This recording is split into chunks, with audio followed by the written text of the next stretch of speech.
So when your Kundalini is awakened, like I've been learning and watching some of your shows and other people's programs or whatever, I understand that it's really important to balance, all the spiritual knowledge and everything you're doing with the physical body. But I'm kind of overwhelmed by how many types of yoga practices there are. So I'm wondering if there's like specific yoga, like physical yoga practices that you would recommend for someone that has their Kundalini activated. Some that would be better than others.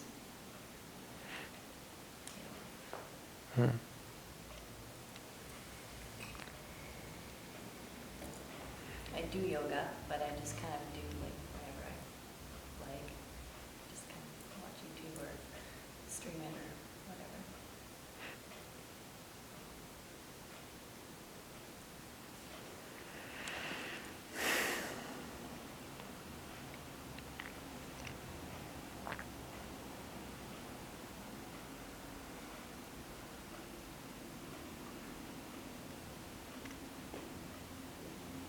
Again, there are perhaps two sides to this question, and therefore will require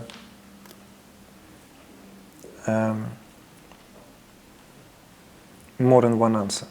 Again, anyone here who doesn't know what Kundalini is and never heard this term, or have heard this term but doesn't know what that is. Okay? Anyone else? Kundalini.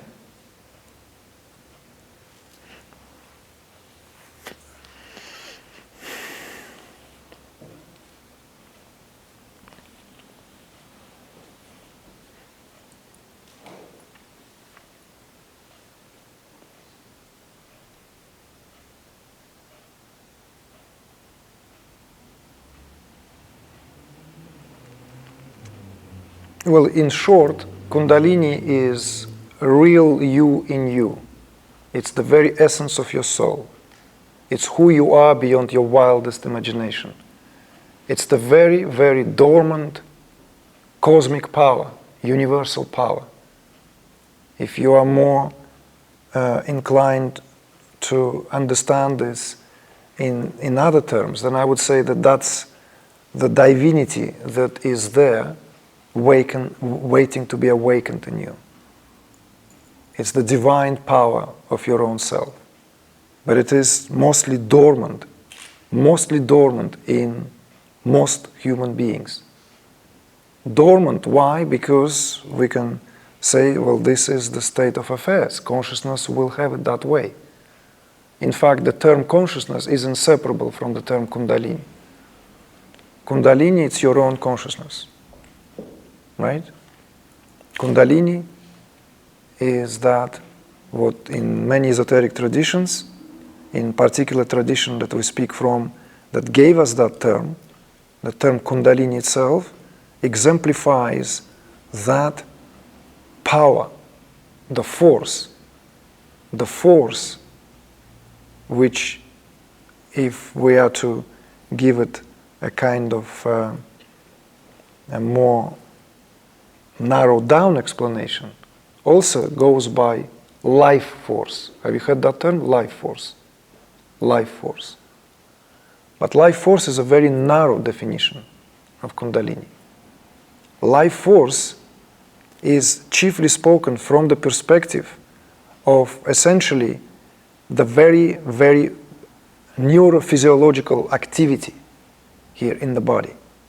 Whereas Kundalini, that I speak, when I speak of Kundalini, I speak from the tradition and the perspective, understanding and experience.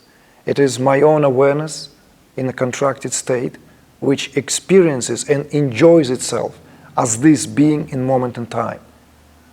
And when that is awakened, and undergoes progressive expansion, it takes the being beyond the limitation of any thought, feeling, construct. It takes one and dismantles one and unravels one across the universe, if you will. It makes one literally one with the source of it all. But then it's very easy to fall into some fanciful ideas here. Therefore, I will have to mention this. First of all, what is a real awakening of Kundalini, and everything else that comes under that name, a big, big, big difference between this, what we speak about here. In most cases that I've observed, awakening of Kundalini is still a very rare phenomenon. Yet there is a plenty of activation of that. And before Kundalini awakened from its dormancy fully, of course, there are many various sciences. There are different symptomatology, which goes more under the terms of pre-awakening symptoms, which known also as activation. And this activation also has other terms as agitation and so forth. Even when there is an activation of Kundalini, it does not always, in all ways, leads to the unfoldment or release of Kundalini from the place where that force, as it were, exemplified to be in a dormancy, in a coiled or contracted, compacted state. Even that is not a guarantee or reassurance that that force will unleash itself. There will be symptomatology, the person will be all over the place. There will be this and this happening. But it does not mean that the consciousness is fully awakened and ascending, let alone fully ascend. For Kundalini to ascend, it needs to be, there is a term tradition uses here. Kundalini needs to erect, stand erect. It literally needs to unfold. But it's so, the size here, the scale here, is impossible to speak about because it's not in terms of something we can measure in terms of our anatomy. Because it's not physical anatomy we're speaking about here. And that's why it's not helpful. And that's why there is so much confusion when there are so many different sources out there, especially in today's freely available New Age literature on Kundalini. Even when we say Kundalini travels along the spine or within the spine, it's all correct, but it's not in terms of how we understand that. Yes, cerebrospinal fluid is the fuel of awakening, but Kundalini itself doesn't travel inside the vertebrae. You see? This is a human perspective. And one operates on a human perspective fully knowing that there is no other perspective as yet. So therefore we are bound to that perspective. And therefore, I would say 95, if not more, % of all the expositions on Kundalini, including classical expositions on Kundalini from any given tradition, are essentially just a picture to get away with, but not the real picture. The full picture can only be seen. It's just like when you see something, when you look at the mountain, when you look in the landscape, when you look something, there's this perspective to that perspective. But once you are summited that mountain and you look down, it's a totally different perspective. And you can't imagine how can that be conceived from this perspective. It's a very different view. The example again here is still flat. You see? It's still flat. It's just like a borrowed immediately. So what is of help here? What is here to understand? I want to draw your attention above all else to the profound subtlety of this process to begin with. And I would also discourage you from any attempts to hold all the reins of this process in your hands, thinking that you can actually do it yourself. This would be utterly and entirely irresponsible on my part. Not because I'm a teacher here and I'm in a position to influence your way of thinking, because that's the way that is working at the moment.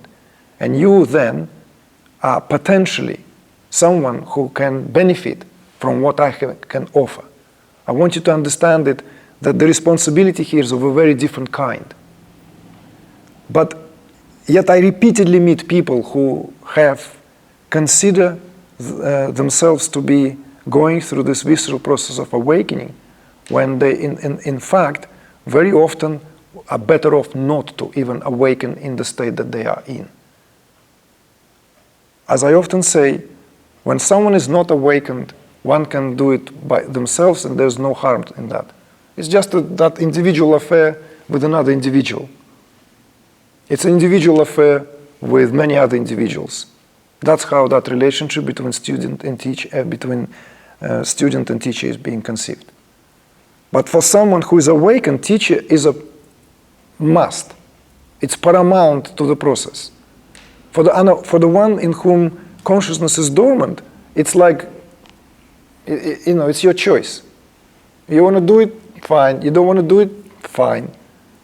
But for the one who undergoes this process, you cannot, but have to.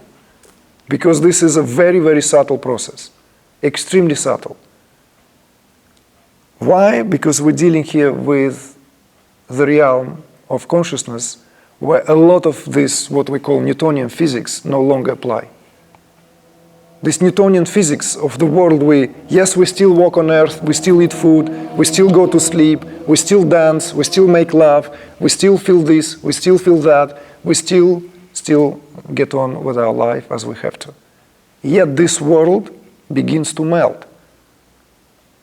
If it doesn't, means Kundalini is fully asleep, nothing really happening. The first sign of awakening of Kundalini is awakening of consciousness. When consciousness awakens, it begins to strip itself of ideations and ideas. It's a merciless process. Yogis desire that process. In all traditions, I'm not reserving yoga only to the tradition of Indian subcontinent. Traditions on the Indian subcontinent. There were yogis in every culture. In every continent, on every continent, in every society, there always were yogis. There were always men and women of unity. And even those who were not fully savoring it, but given themselves to this process, they desirous of that. And there is this predisposition, there's this understanding, there is, above all else, psychological stability. I'm dealing with a lot. Thankfully now it's on the wane, because nothing I have spoken about it in public on any interviews or radio shows for a while. But whenever it happens and this topic is being addressed, there are usually responses in the audience. And there is very little understanding out there, because the awakening becoming more commonplace among the householders. When people wake up clueless about what's happening to them, with no psychological background to hold this process, with no psychological, if you will, framework to hold this process. And then we go and start to educate ourselves. Obviously, internet is the first port of call, and it's a double-edged sword. That internet is a double-edged sword, as we all know. It has this and that, plenty of this and plenty of that, and everything in between. Very hard to make any sense. And where do we land with what understanding? Yes, there are sites, there are websites. If you're interested, we can refer to that, like Kundalini, like immediate help. What to know, not to panic, this, accept, and what to do, like what to reevaluate in your life, symptomatology. There's all questions and answers. All is there. But that's nothing to do with what this process is about still. It's helping those who are completely, it's like we live in time of pandemics. We live in times of total spiritual illiteracy.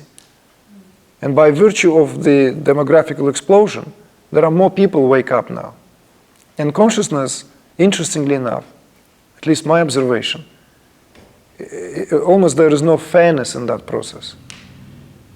No fairness. How many times I had it at the retreat, at the immersion, at the gathering, that this man or this lady would come and it's like it's happened to me, but I don't want it. I don't know what to do with it. I want my life. I want to enjoy my life. Why it happened to me? And someone at the same time, it's like I say, wow, this is amazing. Guess what, I bet you this, bunch of yogis there who have been doing sadhana for the last 20 years now. somewhere in Rishikesh are so envious of what is happening to you? Do you even understand the preciousness of that, what is happening here? No, of course not. How can there be any understanding of that? There is no psychological ground. But that's how consciousness would have it. You see? So, you're asking practical things about yoga. How can I even begin to guide you in any direction of, oh, this asanas will be helpful for you, or this asanas will be helpful for you? If awakening is profound, unstoppable, and intense, traditional call it violent in English translation, then one hopefully might be given profound insights there and then in its unfolding phases, while still would have to face all this, what the system will begin to unravel. It is the difficulty when being faced with this. Because what is being faced with, if there is no proper reference, then we don't know what to do with it. We have no idea what to do with it. But I'm talking about now the ideal, the best solution, or not solution, the best situation, the best outcome, that there is such profound awakening that there is inner resources. The whole structure is like this inner guidance. There's this light. All the bulbs are lit up now. Not 1, 2, 3, but 100 million bulbs are lit up in the cortexes. There is intuition that is looming. You know it all. You hear everyone. You see everyone. You know everyone's liver working, how and what. And what, you know. You hear every heartbeat, let alone your own. When awakening of that degree, then there will be guidance. I reassure you, there will be guidance. How you will be tempted, it's another story. Because there will be also possibilities for some other powers to utilize this. Where is? This is why plugging into the good socket, with the transformator, what do you call it? Adapter, also helpful. This is why lineages and traditions are so venerated. Not for what they are superficially speaking, but because of that. It's the safety of that process, to safeguard that process. So this process can unfold in the way it meant to unfold for the benefit of, obviously, of the one in whom that took place. But other than that, there can be just an idea, and there are some movements that will accompany that.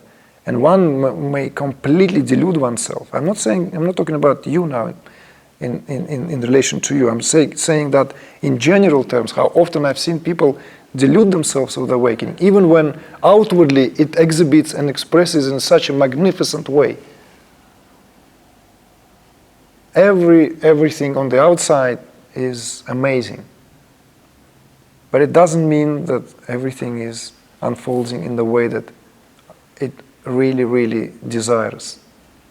It can reinforce so many subtle structures in us. It can magnify everything, every benevolent and every malefic aspect in ourselves. That's why guidance is required. Connection, plugging in is required. But I cannot even begin to tell you which yoga asanas or which yoga style, I don't even, this doesn't even enter. Ayanga, Bikram, Vinyasa, what yoga we're speaking about? Or even if you say, no, I'm not talking about this, how modern yoga understood. Like, can I even tell you, well, Bhakti yoga will be good for you. Go and chant and you'll be fine. I don't know you. I don't know you at all to advise this. But you're saying that there's something, you feel there's some activation, there is something. There's obviously, the way you spoke about it obviously gives you an insight, an indication that there is this activity within your consciousness. And you want to take it somewhere. So take it where really you have the shortest cut possible. not lingering around and twiddling your thumb. It's like a talent, gift.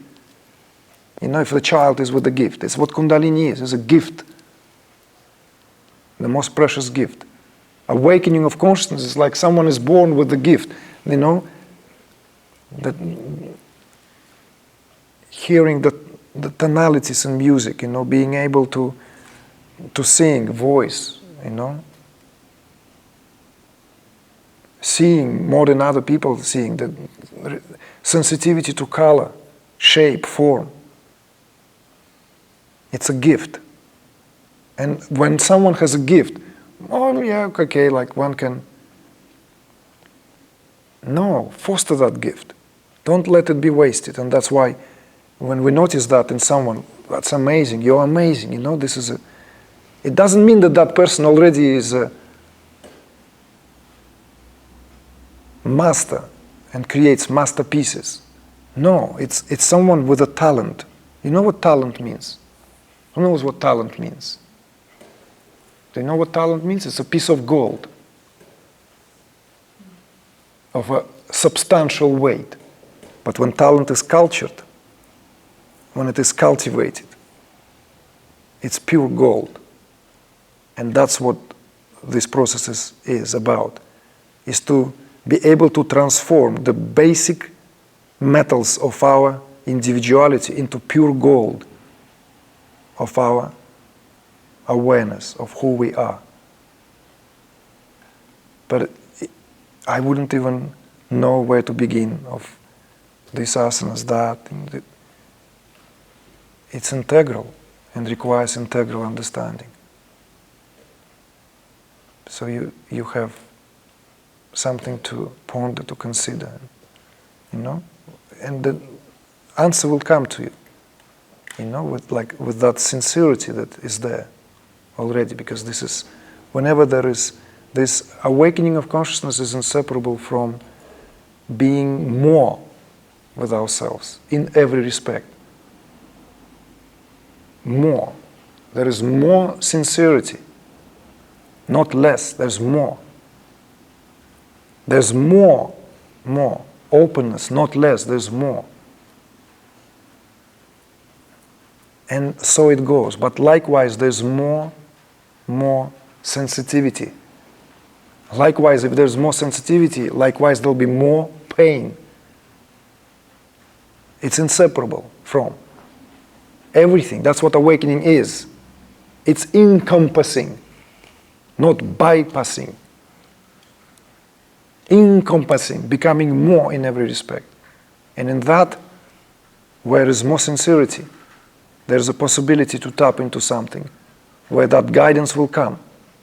But as I said, is that guidance, that inner guidance, should not be mistaken for subtler egoic structures to hijack the process.